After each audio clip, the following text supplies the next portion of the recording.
heard it solely when I was upstairs. I remember when you said Emihle Phelo. Oh. You never think she has an amazing wife, no kind. He had an amazing wife.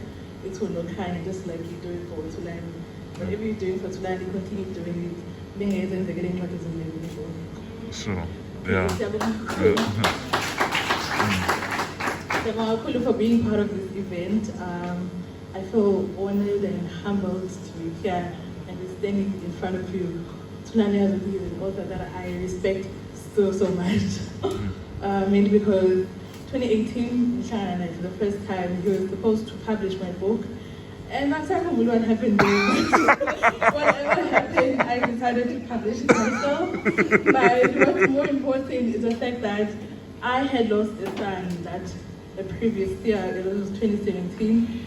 And I didn't say I realized this is the same guy that I was looking for a very long time, because I read his story in one of the pages.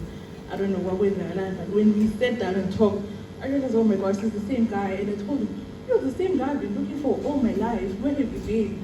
And then we talked, and the young healer in the last man, guys, when I lost my son, the world came crashing down for me.